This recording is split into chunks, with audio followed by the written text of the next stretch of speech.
So in a seller's market, you want to be the seller. In a buyer's market, you want to be the buyer. Yeah, but people don't do that. They buy high, and then the market turns, they get scared and they sell low. That's how you lose money.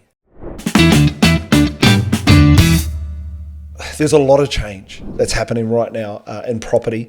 The biggest change would be sentiment. What does that mean?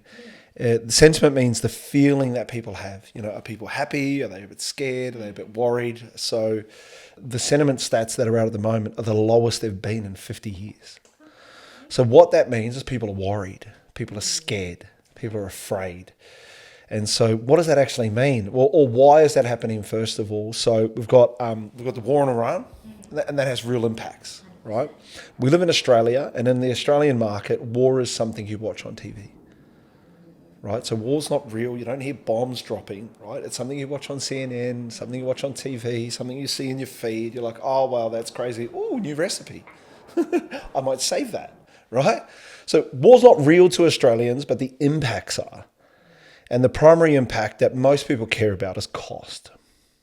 Cost and cost of living. So we've seen petrol go up a lot. I mean, thank God the petrol prices started to come down, but it's still elevated. So what happens is costs go up, and then that creates inflation.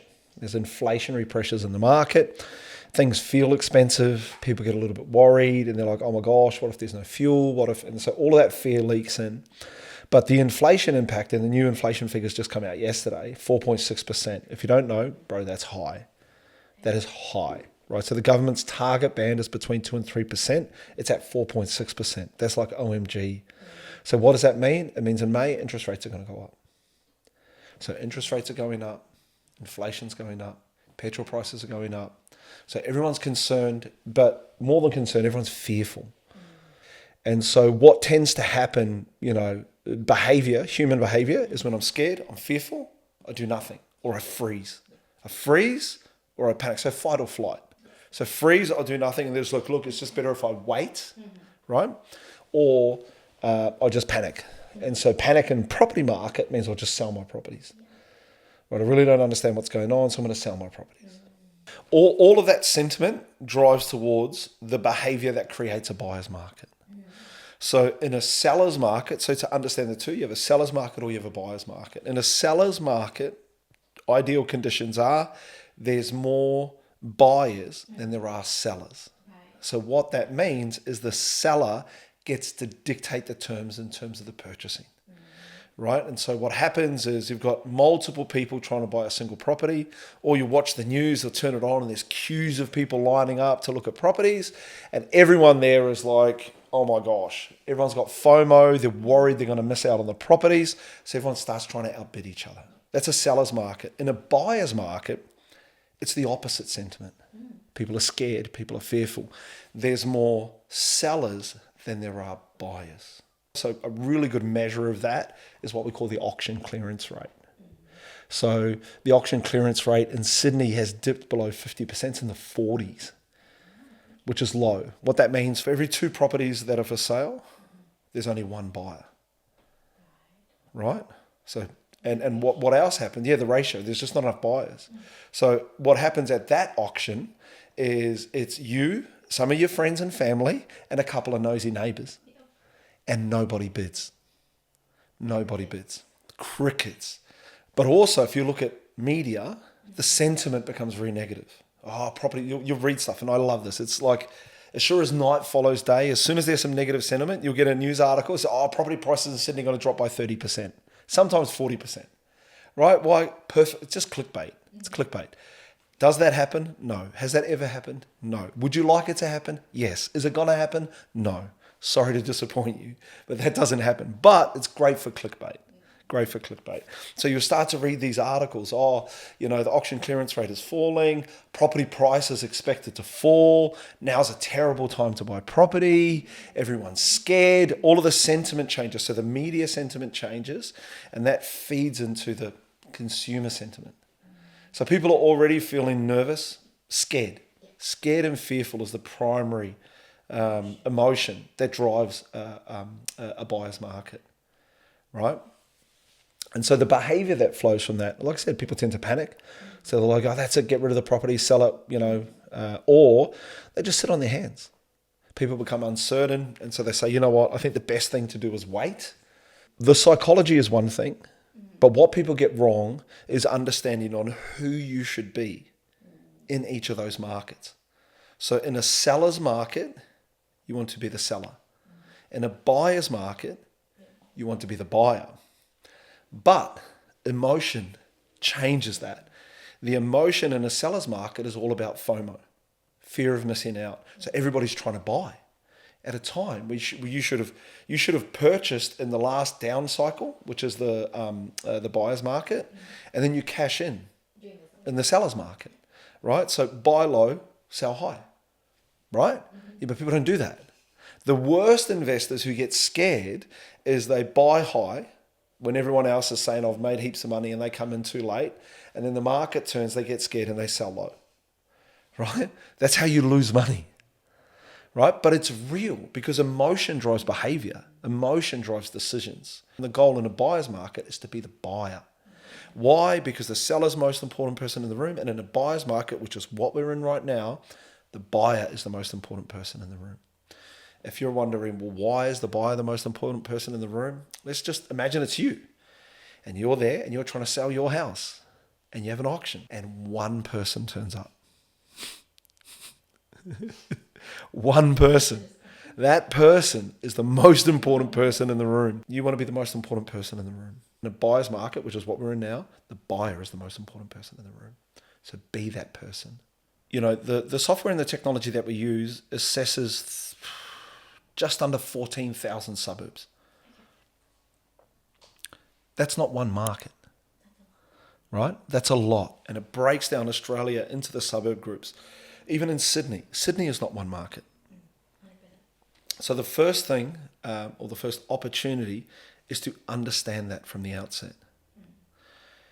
Just because there is a buyer's market in one area doesn't mean that every area is struggling, right? So I'll give you an example. So the markets where you're probably going to get the best deals is Sydney and Melbourne. Those markets are hurting right now, which is a great time to buy. The markets that are still performing quite well is probably Brisbane, Perth, maybe even Adelaide. Those markets are still performing. You can't necessarily just go in there and go, oh, well, I'll watch a podcast and I'll offer you 50% of the price. Like, that's not going to work. But what for us, it's about understanding which area you should be shopping in to get the best deals and the best discounts. So the Sydney market and the Melbourne market. But even in those markets, where will you get the best deals? So right now, the biggest fall in prices is happening at the top end of the market. Top end of the market, you're already seeing hundreds of thousands of dollars drop off prices. And at the top end of the market, even $1 million, $2 million discount on properties. So top end of the market is hurting the most right now. The most competitive end of the market is the cheap end of the market. Why? Because first home owners still need to buy. They've got limited budget. It always pushes them to the bottom end of the scale, right? But what we love, so the opportunity that we're seeing is to buy in the most challenged markets, in the great locations, great properties, at a below market price. That's the opportunity right now. So the great markets, when we're looking for the right market to buy in, what we want to be able to see is we need to establish three things. One, affordability. So we want to understand that, one, the property meets your budget, but it's also cheap enough that the homeowners who live in the area can afford to pay more. Second thing that we want to establish, low risk, right? So we're looking at the fundamentals in the market. And so you don't want to buy where, okay, it's great to be buying today, but in the future, there's going to be huge risks. And in Australia, the two biggest risks are either environmental. So we live in Australia, you can turn on the news, and on the news, you're going to see a bushfire, a flood, and a hurricane, and a drought, all on the one news in 3 minutes. Right? Australia is that type of country. So you want to avoid environmental, and the second one is economic. So you don't want to be going into areas where they have concentrated too much into a single industry. So if we can avoid that, we can reduce risk. So make sure it's low risk, make sure that there's great affordability. And then the third one is limited supply. So if we can establish supply scarcity and we can understand that there's a limit in supply, if those things are present and the market conditions today mean the prices are lower, we already know it's a good asset. We already know there's going to be future growth because we've just established those three items that I previously said. So getting it at a good buy, that's a no-brainer. Fear is because people don't understand. So fear is, I don't know, I don't understand, so I should panic. And everyone else is panicking, so panicking makes sense.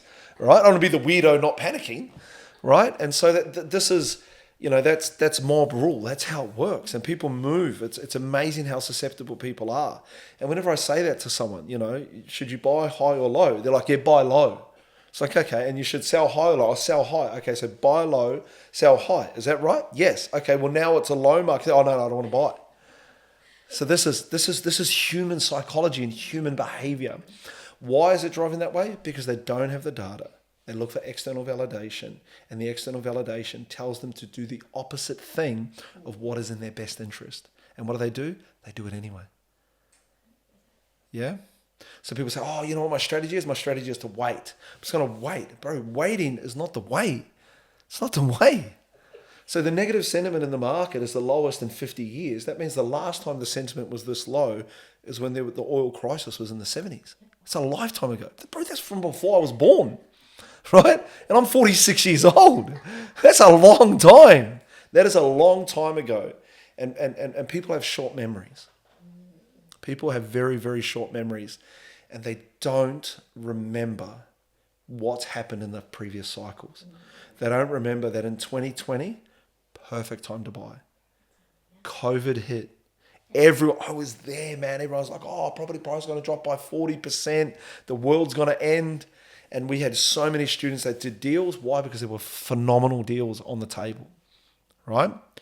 And those people made bank, right? Then you go back to 2012.